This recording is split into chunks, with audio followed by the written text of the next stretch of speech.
What's up, everybody? It's Levi from Wall Street Survivor, and it has been a crazy 48 hours for us here at the Wall Street Survivor YouTube channel. I'm sure if you guys have been keeping up with the news at all, unless you live under a rock, you know there is a ton going on in the stock market. We've got GameStop, AMC, Robinhood, short squeezes, Wall Street bets, all of these things creating a massive cluster of a storyline that's entirely too difficult to detangle and totally understand. But I'm going to try to do a little bit of that today to help you guys figure out what exactly is going on. Specifically, I'm talking about Robinhood and their decision yesterday on Thursday to halt trading on shares of GameStop, AMC, and a few other securities that were facing massive volatility and incredible trading volumes over the past couple days. Today, we're gonna try to gather all of the different perspectives from all the different sides of the issue, or at least as many as I could, and tell you guys exactly what's going on, who thinks what, and I'm even gonna share my own personal theory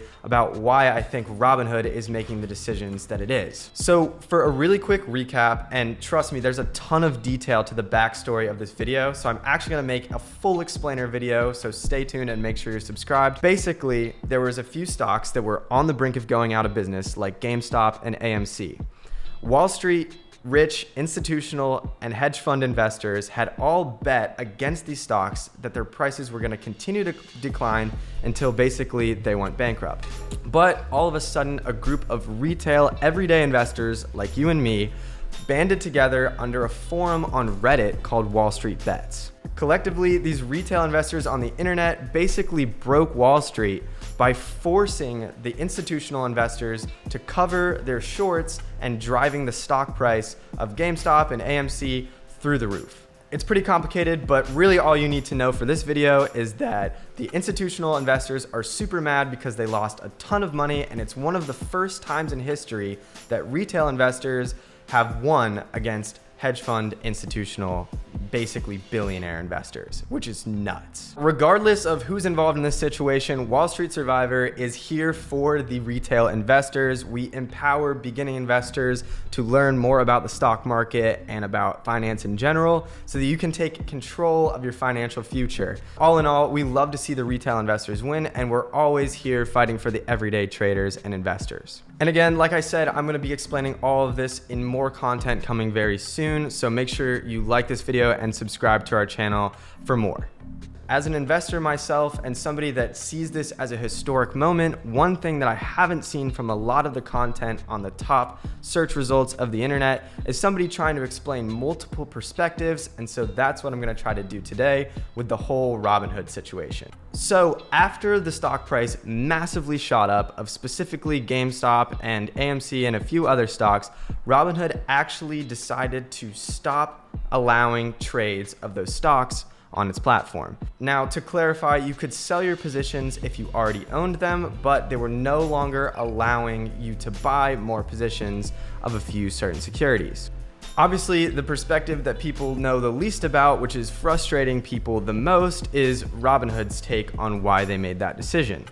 On Thursday, they made a public statement that, while it was pretty vague, classified their decision as primarily motivated by risk management and so that they could continue their operations.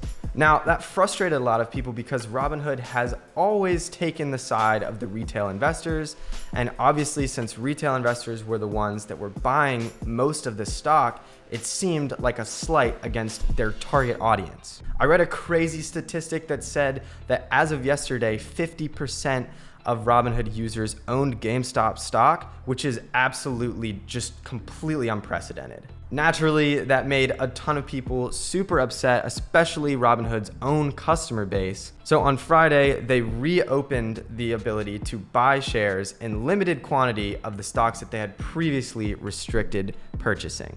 In response to these admittedly pretty vague statements, retail investors are taking the internet by storm, as well as major figurehead politicians like AOC and Ted Cruz, basically slandering Robinhood for protecting institutional investors and taking the side of the Wall Street billionaires, which is the first major time that Robinhood has been accused of this. As a retail investor myself, I'm super frustrated at the restriction of free trading, and given Robinhood's history literally being famous for democratizing investing for all and fighting for the everyday trader, it doesn't make any sense to me. Which leads me to wonder, why would Robinhood do this? After 7 years of building such good brand equity and goodwill among everyday investors who are trying to learn how to invest in the stock market, it literally doesn't make any sense to me.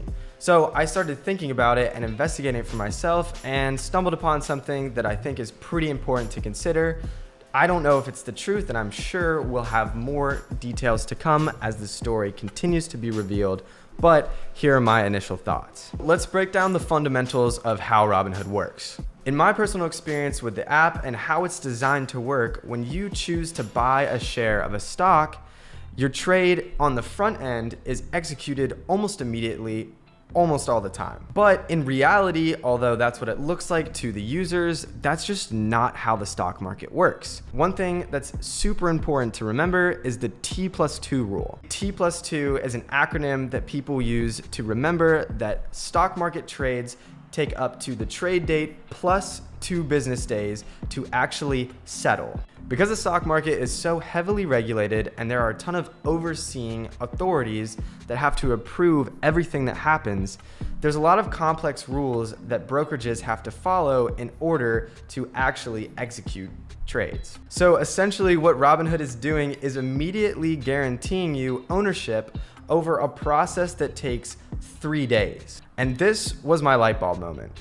See, even before Wall Street Bets basically attacked GameStop stock, there were already more shares shorted than what was even available on the market. Because short selling involves borrowing shares, it could have been completely impossible for Robinhood to guarantee that if you bought a stock through their platform, that they could even find someone to sell it to you. At the end of the day, all a stock market is a big meeting place between buyers and sellers. And so if you literally don't have enough stock exchanging between the two, it's impossible for a brokerage to do its job. Now, of course, I'm not Robinhood and I'm not inside their minds, but this is a very legitimate possibility considering the supply of GameStop stock was already so short to begin with, and Robinhood could have been protecting the integrity of their platform by not wanting to guarantee a transaction that they couldn't fulfill. Now, feel free to let me know what you think about that theory, but the fact that they reopened trading on Friday in limited quantities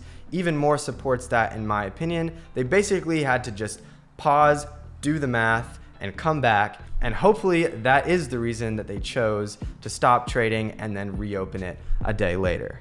And like I said earlier, 50% of Robinhood users owned GameStop as of yesterday, and yesterday was the biggest day of account signups in Robinhood's history. So the platform is already being stretched to its max, and tons of users are trading GameStop on Robinhood specifically. So really, all of this was the perfect storm, with retail investors clashing against institutional billionaire investors, and there's a lot to be said. A lot of people are voicing their opinions, and I absolutely want to hear all of them.